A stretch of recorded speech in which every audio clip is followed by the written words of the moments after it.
할렐루야. 주님을 찬양합니다. 우리 찬송가 122장 드리겠습니다. 찬송가 122장 드립니다.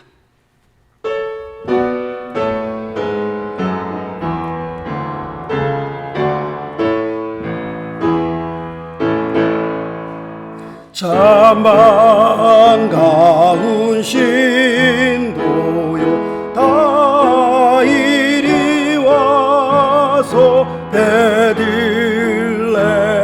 성내에 가봅시다. 저 구유에 누이신 아기를 보고 엎드려 절하세, 엎드려 절하세, 엎드려 절하세. 구세주난네 저 천사여 찬송 높이 불러서 온 광활한 천지를 울리게 주 하나님에게는 영광 돌리고 엎드려 절하세, 엎드려 절하세, 엎드려 절하세. 구세주난네 이 세상에 주께서 강생할 때에 참신과 참 사람이 되시려고 동정녀의 몸에서 나시었으니 엎드려 절하세, 엎드려 절하세, 엎드려 절하세. 구세주나 다같이 일어나시겠습니다. 여호와의 말씀이 육신을 입어 날 구원할 구주가 되셨도다.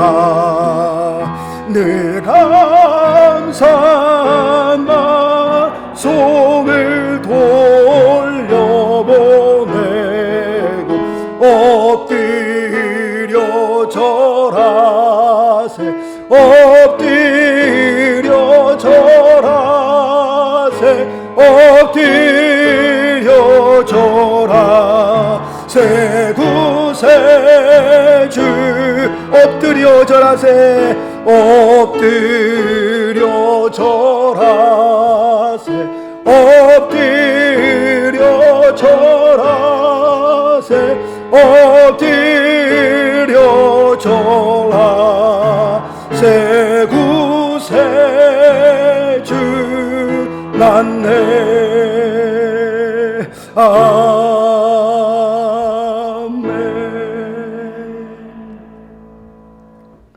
우리 다 같이 머리 숙여 하나님께 묵도 올리겠습니다.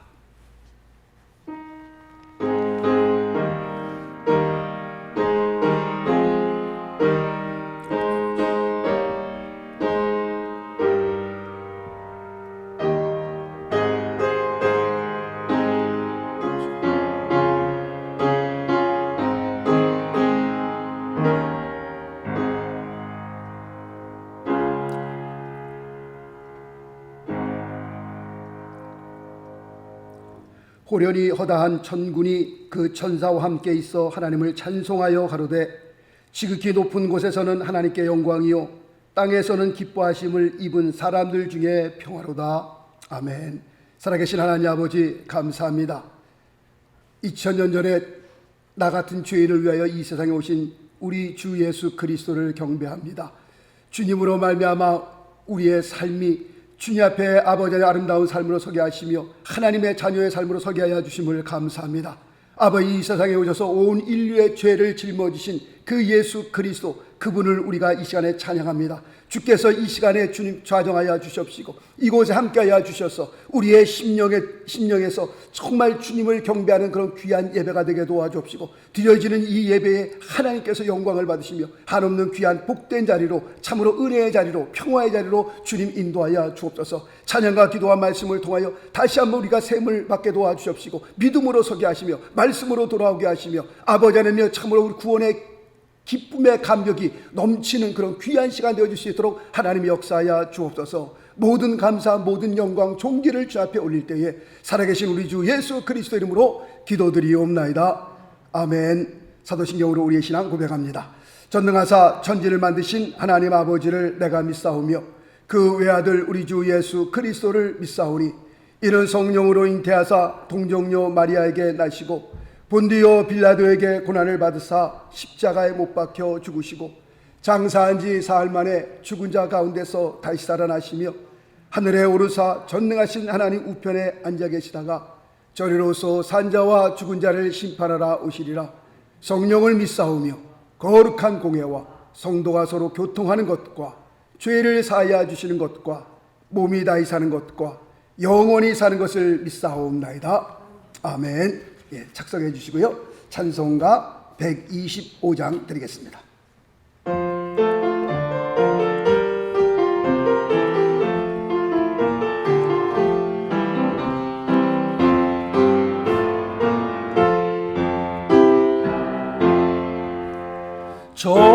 천사들의 노래가 하늘에서 들리니 산과 들이 기뻐서 메아리 쳐 울린다.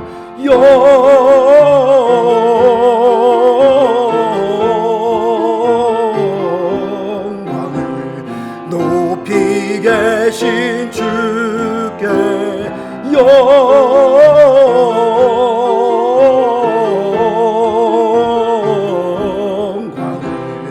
높이 계신 주님께 한밤중에 목자들 저희 양떼 지킬 때 아름다운 노래가 청하게 들린다. 영광을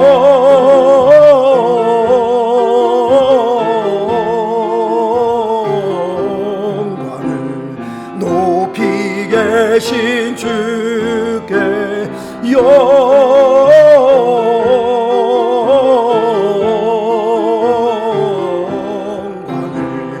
높이 계신 주님께 베들레헴 달려가 나신 아기 예수께 꿇어 경배합시다. 탄생하신 아기께 영광을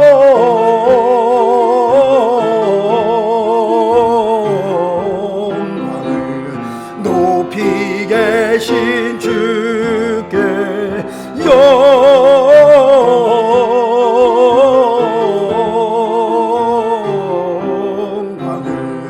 높이 계신 주님께 구유 안에 아기께 천사 찬송하였네.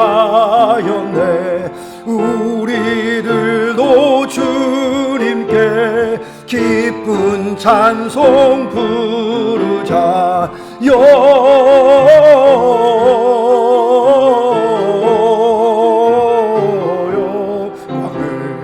높이 계신 주께 영광을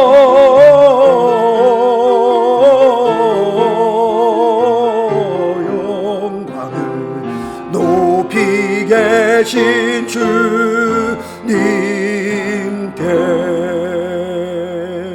아멘.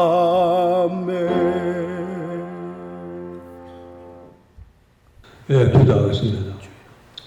이 땅에 화평을 주시기 위하여 독생자 예수님을 보내주신 은혜를 찬송합니다. 받은 복이 많음에도 찬미할 제목을 잃어버린 채 불평과 슬픔 속에 살아가는 저희들에게 이 예배를 통하여 확신과 감사에 넘치는 찬양에 솟아나게 하시옵소서. 주님을 맞이하는 자들의 영광된 기쁨이 저희 모두의 가슴에 새겨지는 예배가 되기를 원합니다. 자비로우신 하나님, 주님께 찬양드리기에 인색하며 교만하게 살아온 지난 날을 고백합니다. 주님, 용서하여 주시옵소서. 저희의 마음이 주님을 기뻐하기보다 세상의 재물과 명예를 좋아했음을 부끄럽게 아닙니다. 주님께서 임하시는 그날 저희가 무엇을 들고 설 수 있사오리까 찬양하는 입과 기뻐하는 마음으로 서기 바라나이다. 구원의 하나님, 구원을 간절히 기다리는 이 대강절 기간에 시험당하고 있는 모든 심령들에게 구원과 기쁨을 허락하여 주시옵소서. 그리하여 구원을 베푸시는 전능하신 주님을 바라보게 하시며 결국에는 찬양이 넘치며 항상 기뻐할 수 있게 하시옵소서. 온 인류 나라의 모습이 너무 엉망입니다.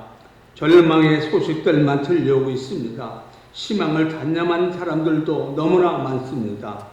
쓰러지는 이 민족, 이 백성을 중밀히 여기시옵소서.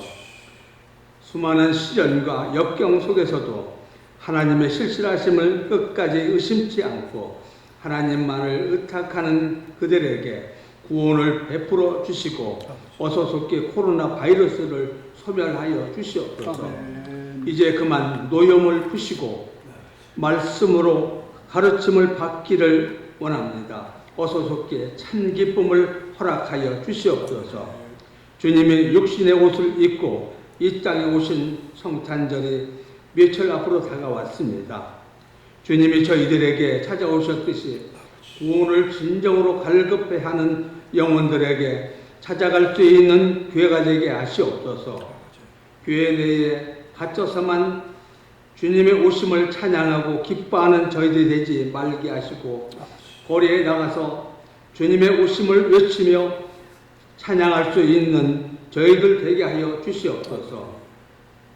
날씨가 추워지고 있습니다. 추운 겨울을 어떻게 보내야만 할지 대책이 서지 않아 근심에 눌린 심령들을 불쌍히 여겨주시고 이웃을 돌아보는 따뜻한 이웃으로 훈훈한 겨울을 보낼 수 있도록 인도하시옵소서. 오늘도 말씀을 들고 서시는 목사님을 기억하시고 능력의 말씀을 선포하실 수 있도록 붙들어 주시옵소서. 교회를 위하여 봉사하는 손길들과 예배를 위하여 수종도는 손길들을 기억하셔서 주님의 몸된 교회를 섬기는 것이 인생 최대의 행복이 되게 하여 주시옵소서. 예배의 시종을 주님께 의탁하오며 예수 그리스도 이름으로 간절히 기도드렸습니다. 아멘.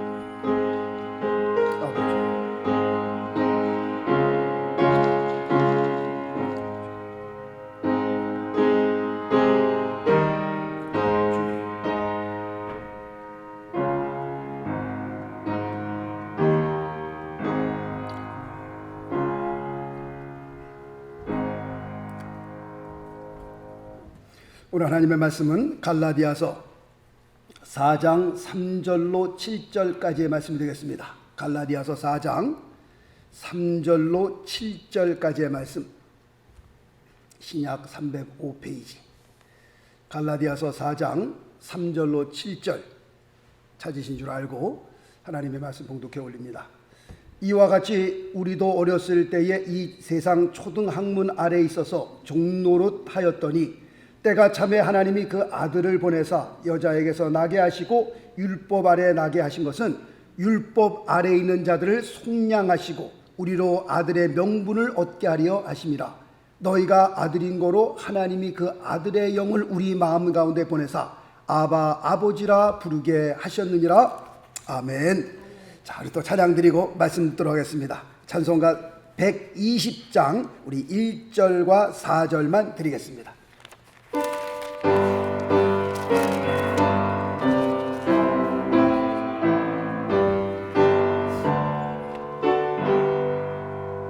오 베들레헴 작은 돌 너 잠들었느냐 별들만 높이 빛나고 잠잠히 있으리 저 놀라운 빛 지금 깜깜한 이 밤에 오 하늘 두루 비춘 줄 어찌 모르나 오 베들레헴 예수님 내 맘에 오셔서 내 죄를 모두 사하고 늘 함께 하소서 저 천사들의 소식 나 기뻐 들으리 오 임마누엘 주 예수 내 맘에 오소서 아멘.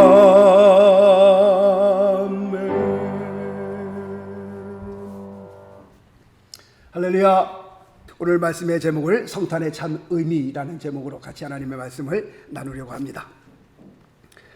구약 성경에는 수많은 곳에서 메시아가 이 세상에 올 것에 대해서 예언하고 있습니다. 제일 첫 번째로 예언되어진 곳은 창세기 3장 15절입니다. 이 창세기 3장 15절이 기록된 때가 언제입니까? 몇 년 전에 그럼 기록된 겁니까? 라고 물어보신다면 모르겠습니다. 정말 창세기 3장 15절이 언제 기록되었느냐 정확하게 알 수 있는 사람은 아무도 없습니다. 그러나 중요한 것은 태초부터 예수님의 초림에 대해서 구약 성경은 예언하고 있었다라고 하는 겁니다. 이 세상에 왔다 간 수많은 사람들 가운데에 과연 누가 이렇게 예언되어진 대로 이 세상에 온 사람이 있었느냐? 아무도 없습니다. 이 세상에 이런 사람이 올 것이다 예언되어져 가지고 온 사람은 아무도 없습니다. 오직 예수 그리스도 한 분밖에는 없습니다. 제 생각에는 아마도 하나님께서 갑자기 우리 인간에게 메시아를 보내주시면 우리 인간이 놀랄까봐, 당황할까봐, 혹은 믿지 않을까봐 계속해서 선지자들을 통해서 하나님께서는 우리에게 말씀해 주셨고 우리에게 예언해 주시지 않았을까, 그렇게 생각되어집니다. 사실 하나님께서는 메시아가 어디서 태어날 것과 어떤 모양으로 오실 것과 그리고 그분이 오시면 어떤 사역을, 어떤 일을 감당하실 것과 그리고 어떻게 죽으실 것까지 모든 것을 다 자세히 말씀해 주셨습니다. 그럼에도 불구하고 우리 인간이 그렇게 수많은 곳에서 메시아가 오실 것에 대해서 말씀하셨음에도 불구하고 우리 인간이 믿지 못하고 있습니다. 이것을 하나님께서는 죄라고 말씀을 하십니다. 오늘 읽어드린 갈라디아서 4장 4절 말씀에 보면 때가 참에라는 말이 나옵니다. 이 말씀의 의미는 그렇게 수없이 예언되어졌던 말씀이 메시아가 오리라란 그 예언되어졌던 말씀이 드디어 이루어질 시간이 왔다라는 것을 의미하고 있습니다. 그럼 이렇게 예언되어진 말씀이 어떻게 이루어졌습니까? 라고 하는 그 질문에 같은 절 4절 말씀에 보면 하나님이 그 아들을 보내사라고 말씀하고 있습니다. 이 말씀은 요한복음 우리가 잘 아는 3장 16절에서 이렇게 말씀합니다. 하나님이 세상을 이처럼 사랑하사 독생자를 주셨으니, 이렇게 설명하고 있습니다. 사실 이 사건은 요한복음 3장 16절, 그 다음에 갈라디아서 4장 4절 하나님이 그 아들을 보내사, 이 사건은요 인류 역사의 어마어마한 사건입니다.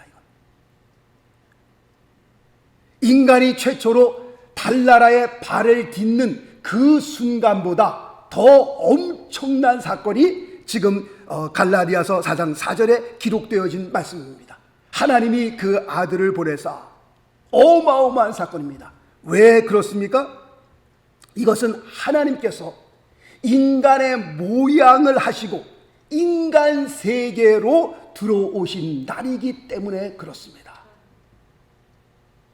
하나님께서 이 세상에 우리 인간처럼 오셨다고 하는 겁니다.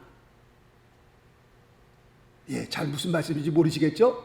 자, 우리 빌립보서 앞으로 좀 당기면 에베소서 다음에 빌립보서가 나옵니다. 우리 빌립보서 2장 말씀을 한번 가봅니다.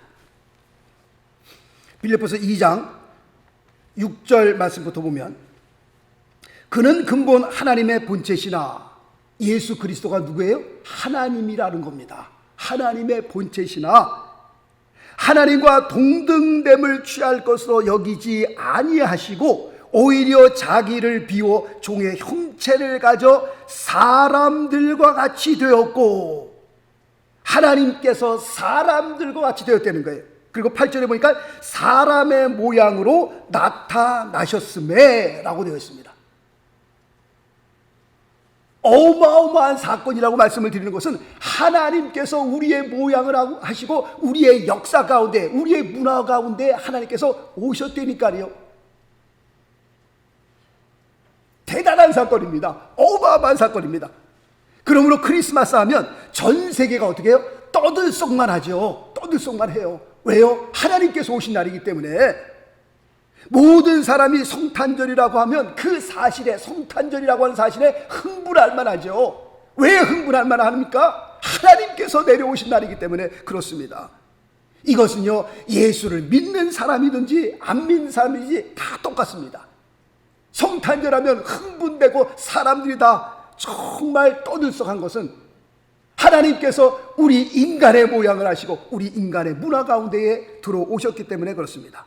그러므로 성탄절이 세상을 놀라게 한 것은 하나님께서 이 세상 문화에 사람의 모양을 하시고 오셨기 때문입니다.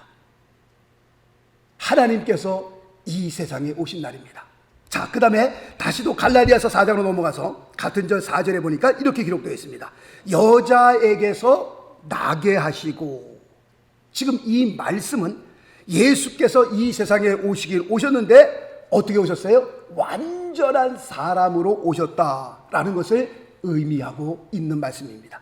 그래서 예수님께서는 우리와 똑같이 이 세상에 오셨을 때에 피곤하시면 주무셨고, 시장하시면 잡수셨고, 화도 내시고 우시기도 하셨고 고통을 느끼기도 하셨다라고 하는 겁니다. 마태복음 1장에 예수님의 족보가 나오는데 한번 좀 찾아가 보기로 합니다. 마태복음 1장.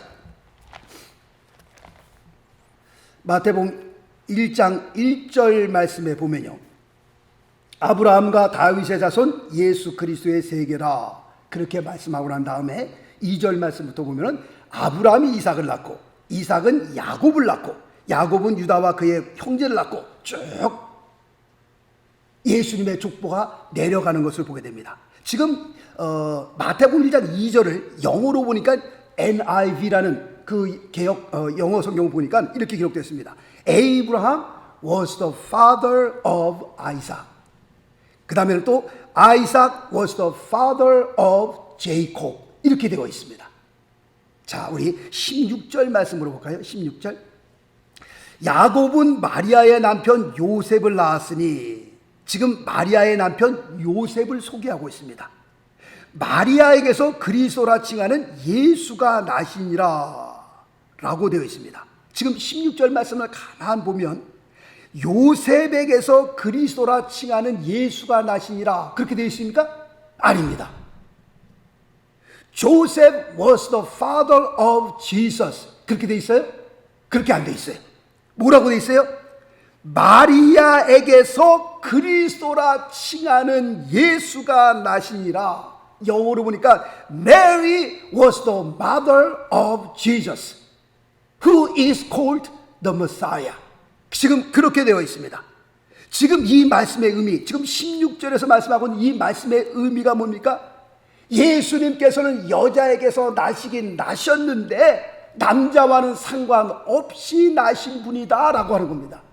요셉에게서 예수님이 나신 것이 아니라 마리아에게서 예수가 나시니라. Joseph was the father of Jesus 그렇게 되어 있지 않습니다. Mary라고 했어요. Mary was the mother of Jesus who is called the Messiah. 자, 여기에 대한 설명을 마태복음 1장 18절부터 하고 있습니다. 제가 한번 쭉 읽겠습니다. 마태복음 1장 18절부터 여기에 대한 말씀의 설명입니다. 예수 그리스도의 나심은 이러하니라. 그 모친 마리아가 요셉과 정혼하고 동거하기 전에 성령으로 잉태된 것이 나타났더니 무엇으로 말미암아 잉태됐어요? 성령으로 말미암아 잉태된 것이 나타났더니 그 남편 요셉은 의로운 사람이라 저를 드러내지 아니하고 가만히 끊고자 하여 잘못 착각한 거죠. 요셉이 그 일을 생각할 때에 주의 사자가 현명하여 가로되 다윗의 자손 요셉아 내 아내 마리아를 데려오기를 무서워 말라. 저에게 잉태된 자는 성령으로 된 것이라 라고 말씀하고 있습니다. 아들을 낳으리니 그 이름을 예수로 하라. 이는 그가 자기 백성을 저희 주에서 구원할 자이심이라 하니라. 이 모든 일이 된 것은 주께서 선지자로 하신 말씀을 이루려 하심이니 가라사대 보라 처녀가 잉태하여 아들을 낳을 것이요 그 이름을 임마누엘이라 하리라 하셨으니 이를 번역한즉 하나님이 우리와 함께 계시다 함이라. 요셉이 잠을 깨어 일어나서 주의 사자의 분부대로 행하여 그 아내를 데려왔으나 25절 아들을 낳기까지 동침하지 아니하였더니 낳음의 이름을 예수라 하니라. 할렐루야. 지금 예수 그리스도의 족보를 보면서 예수 그리스도의 족보 가운데 주님께서 어떻게 태어나신 것을 지금 상세하게 설명하고 있는 말씀입니다. 왜 성탄절이 놀라는 날이에요? 하나님께서 이 세상에 오신 날이고요. 그 하나님께서 오신 그분은 완전한 사랑과 완전한 인간으로 오신 분이시다라고 하는 겁니다. 그렇다고 할 것 같으면 다시 이제 갈라디아 4장으로 돌아가세요. 메시아 예수 그리스도께서 이 세상에 왜 오신 겁니까? 그분이 이 세상에 오신 목적은 무엇입니까? 라고 하는 그 질문에 오늘 갈라디아서 4장 5절 말씀에 두 가지로 설명을 하고 있습니다. 왜 메시아가 이 세상에 올 수밖에 없었는지 두 가지로 설명하고 있습니다. 5절 말씀에 보면 첫 번째 속량이라는 단어를 쓰고 있습니다. 속량. 이 단어의 뜻은 값을 지불하고 다시 사는 것을 말씀합니다. 속량이라고 하는 단어는 값으로 되찾는다라는 그런 의미를 가지고 있습니다. 예를 들면 이렇습니다. 노예가 있는데 그 노예를 어떤 사람이 돈을 주고 그 노예를 삽니다. 그리고 노예를 돈을 주고 사서 그를 자유케 하는 겁니다. 그것을 속량이라고 합니다. 갈라디아서 4장 3절 말씀에 보면 끝절에 종노릇하였더니 그렇게 되어 있죠. 지금 이 말씀은 우리를 향하여 하신 말씀입니다. 종노릇하였더니 지금은 노예 제도가 없어졌기 때문에 그 노예의 삶이다라는 것을 정확하게 잘 모릅니다. 그러나 조선시대 때를 보면 그리고 미국의 노예 역사를 보면 그 노예의 삶이라고 하는 것은 아주 대단하게 비참했습니다. 인간이 인간으로서 취급을 받지 못하던 때가 있었습니다. 인간으로서의 권리나 인권이나 소유가 전혀 없었습니다. 노예는 그냥 주인이 소유한 물건과 똑같았습니다. 그래서 사고 팔 수 있었습니다. 그러므로 노예를 마음대로 죽일 수 있는 권리가 주인에게 있었고 그를 살릴 수 있는 권한도 주인에게 있었습니다. 노예는 아무것도 혼자서 할 수 있는 힘이 없었습니다. 그런데 성경은 우리를 향하여 뭐라고 말씀하고 있어요? 죄의 종이다 라고 말씀하고 있습니다. 죄의 종이다라고 하는 그 말씀의 의미는 뭡니까? 우리 모두가 죄의 저주를 받아 죽을 수밖에 없는 존재들, 죄의 저주로 말미암아 우리 모두가 다 사망 아래 놓여 있는 존재들이라는 뜻을 가지고 있습니다. 그럼 사망이라는 것이 무엇입니까? 이 사망이라고 하는 것은 우리의 모든 가진 것들을 다 빼앗아가는 존재입니다. 왜 우리가 코로나 바이러스를 두려워합니까? 죽을까봐 그런 거 아니에요? 죽을까봐.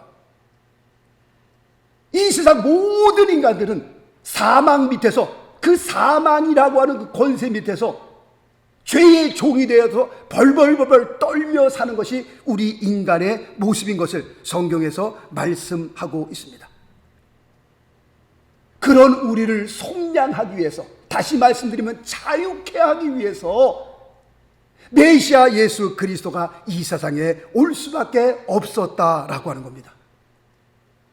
그럼 우리를 속량했다고 하는데 어떻게 속량했습니까? 거기에 대한 대답이 갈라디아서 1장 4절에 기록되어 있습니다. 갈라디아서 1장 4절 말씀을 좀 볼까요? 갈라디아서 1장 4절 말씀에 보면요, 그리스도께서 하나님 곧 우리 아버지의 뜻을 따라 이 악한 세대에서 우리를 건지시려고, 이것이 바로 속량입니다. 속량. 이 악한 세대에서 우리를 건지시려고. 그러면 어떻게 우리를 건지셨습니까? 어떻게 우리를 속량하셨습니까? 계속 보면 우리 죄를 위하여 자기 몸을 들이셨으니 라고 말씀하고 있습니다.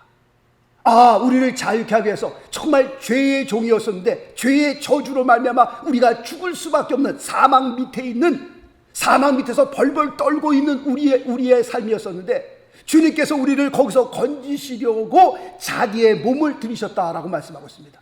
그러면 자기의 몸을 들이셨다는 그 말씀의 의미는 또 뭡니까? 라고 했을 때 갈라디아서 3장 13절 말씀을 봅니다. 갈라디아서 3장 13절 말씀 이렇게 기록되어 있습니다. 그리스도께서 우리를 위하여 저주를 받은 바 되사, 사실 우리가 저주를 받은 인생이어서 십자가 위에 죽었어야 되는데 주님께서 우리를 속량하시기 위해서 그리스도께서 우리를 위하여 저주를 받은 바 되사 율법의 저주에서 우리를 속량하셨으니, 할렐루야,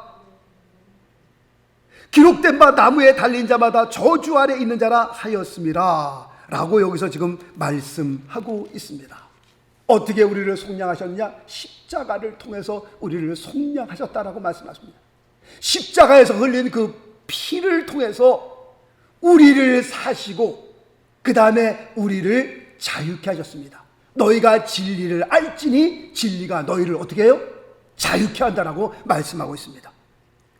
지난주 새벽 예배 때에 예수님의 십자가의 사건을 말씀을 드렸습니다.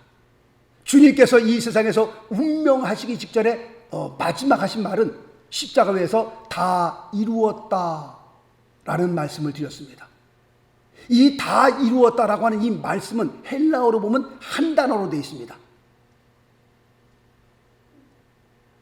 한국말에는 다 이루었다 두 단어로 되어 있고, 영어로는 it is finished 세 단어로 되어 있고, 헬라어로 보면 한 단어로 되어 있다라고 말씀을 드렸습니다. 그것이 테텔레스타이 라는 단어입니다. 그 단어의 의미는 your debt is paid. 너의 빚은 다 이제는 갚아졌다 라는 그런 의미가 됩니다. 어디에서?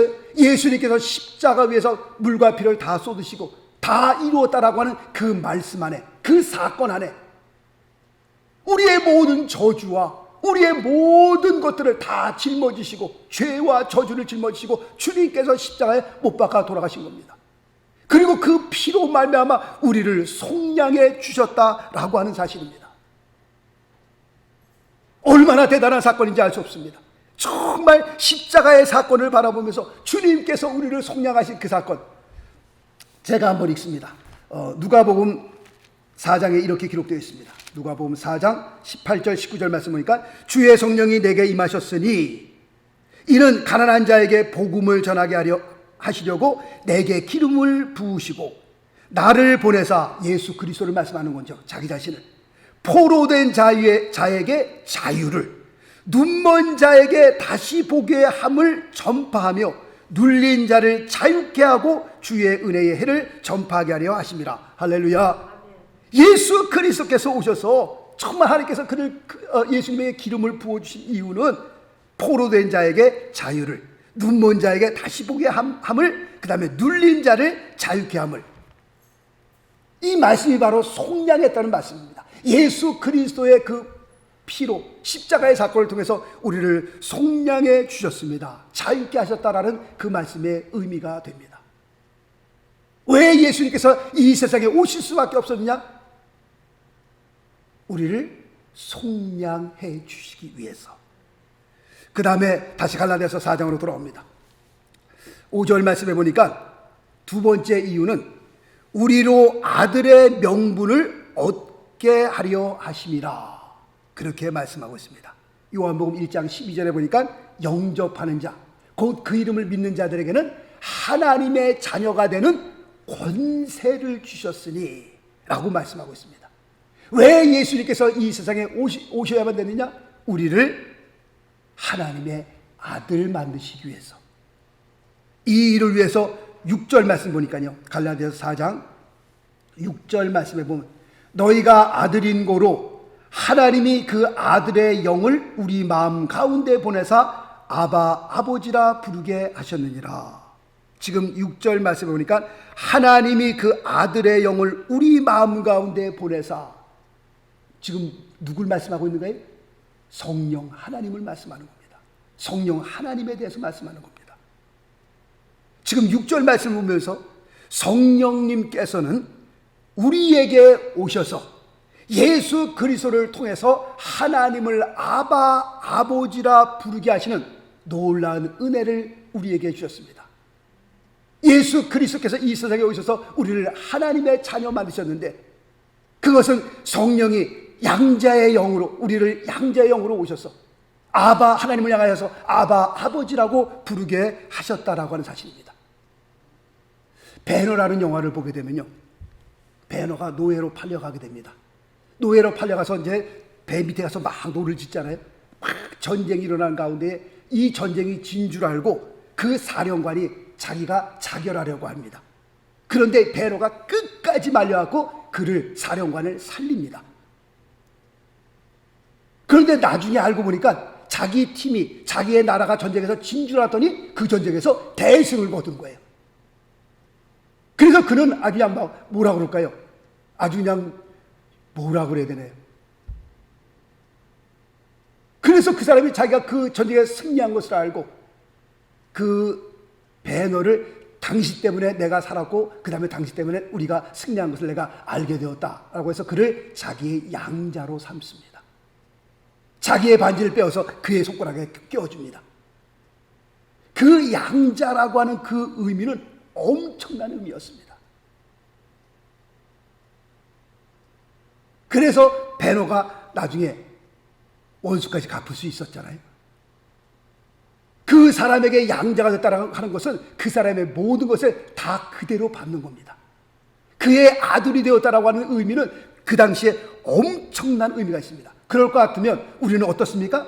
갈라디아서 4장 7절 말씀 보겠습니다. 갈라디아서 4장 7절 말씀 보면 그러므로 내가 이후로는 종이 아니요 아들이니, 할렐루야, 아들이면 하나님으로 말미암아 유업을 이을 자니라 라고 7절 말씀에 기록되어 있습니다. 사실 이 7절 말씀이요 어마어마한 말씀입니다. 베로가 그 사령관의 양자로 들어갈 때에 자기에게 들어오는 그 특권과 그 소유물들, 그 다음에 모든 축복들은 이루 말할 수 없었던 것처럼 노예에서, 배 밑바닥에서 노를 쳤던 사람이 홍포를 입고요, 그 반지를 끼고요, 그의 삶이 어마어마하게 바뀌었던 것처럼 우리가 하나님의 아들이 되면서 그 아들이면 하나님으로 말미암아 그 유업을 이을 자인데, 지금 이 말씀이 어떤 말씀인지 우리가 정확히 알 수가 없는 거예요. 사실 갈라디아서 4장 7절 말씀을 보면서 우리가 뒤로 다 나가 자빠져야 되는데, 까불어 쳐야 되는데, 이야 그렇구나 막 박수를 치고 난리가 나야 되는데 사실 이 말씀의 의미를 모른다니까요.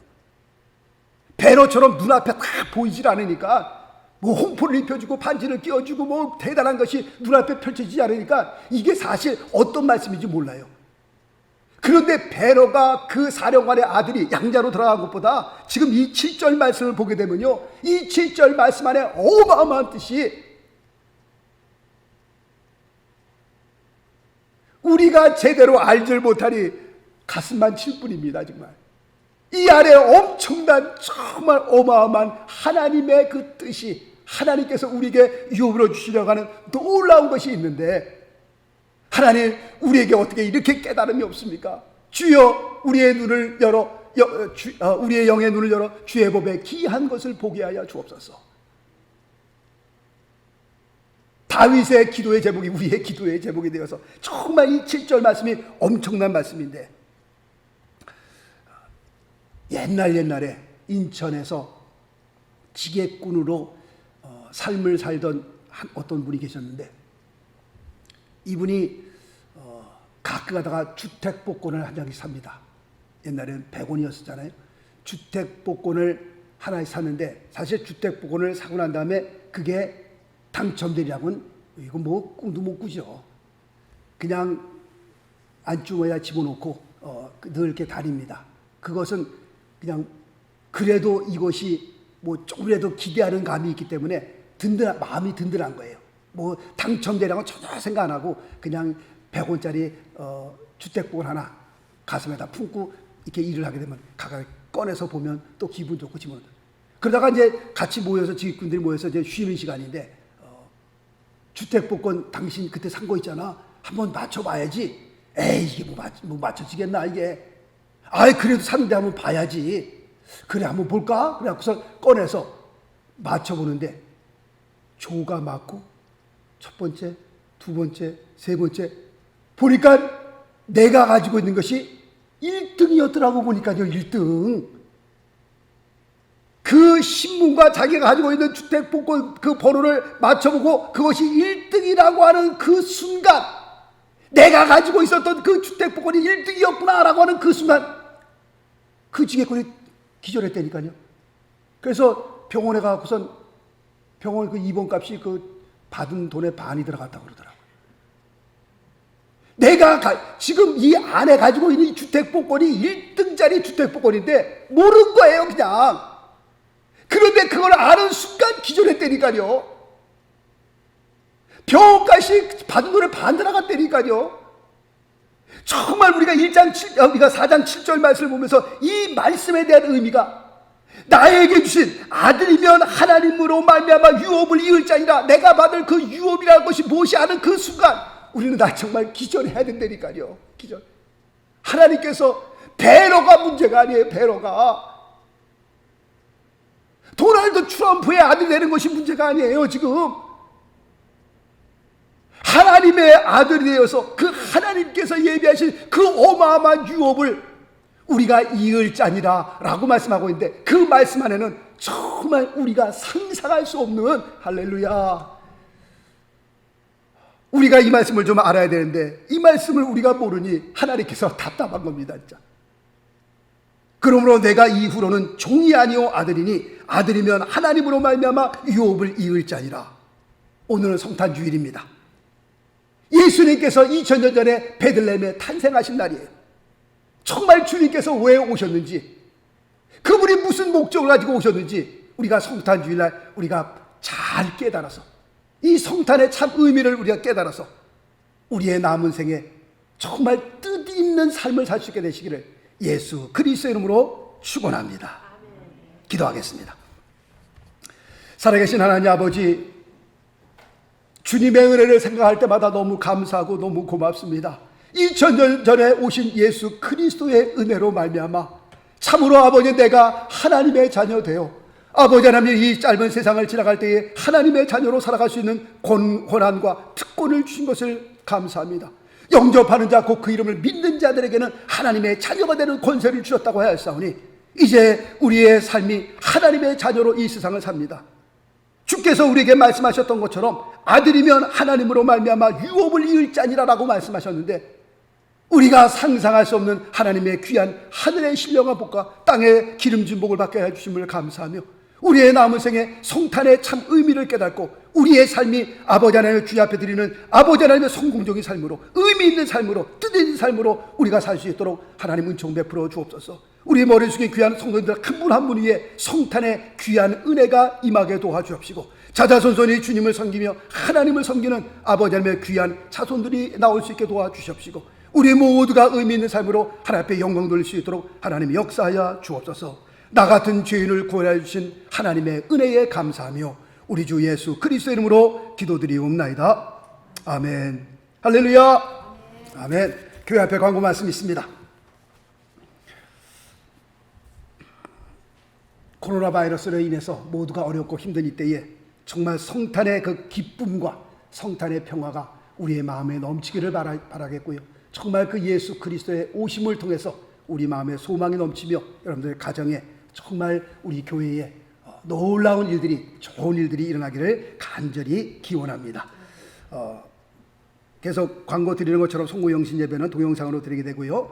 새벽 예배는 이번 화요일날 수요일 드리고, 그 다음에 12월 24일부터 1월 1일 한 주 반 동안 새벽 예배는 없는 거로 하겠습니다. 눈이 이쪽으로 많이 쌓여 있습니다. 그래서 주차하기가 좀 힘든데 새벽 예배 이틀 오실 때는 브로드에비뉴 쪽으로 하시는 게 좋을 것 같습니다. 여러분들 새벽에 나오실 때 조심하시고요. 교회 달력 나왔습니다. 참조해 주시고요. 우리 다른 광고 없으면 우리 옆 사람 보시면서 우리 메리 크리스마스 한번 하십시다. 우리 메리 크리스마스. 예. 다 같이 일어나셔서 우리 115장 찬양 드리고 축도 예배를 마치겠습니다.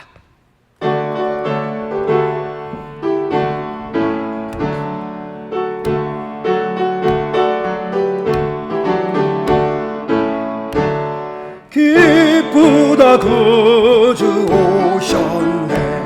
만 백성 맞아라. 온 교회여 다 일어나. 다 찬양하여라. 다 찬양하여라. 다 찬양하여라. 구세주 탄생했으리. 다 찬양하여라. 이 세상의 만물들아 다 화답하여라. 다 화답하여라. 다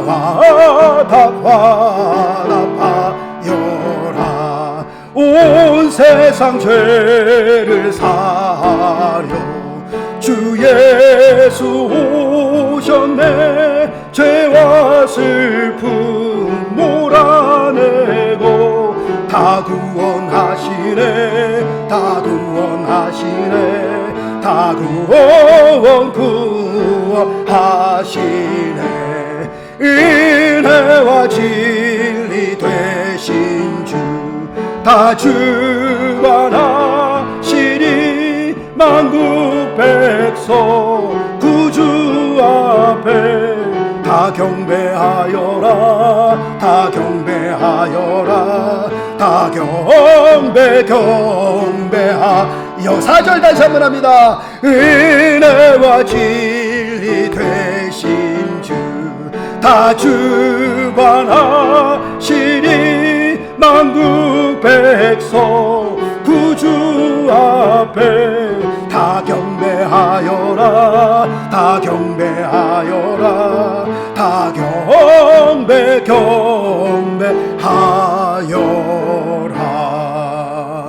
아멘.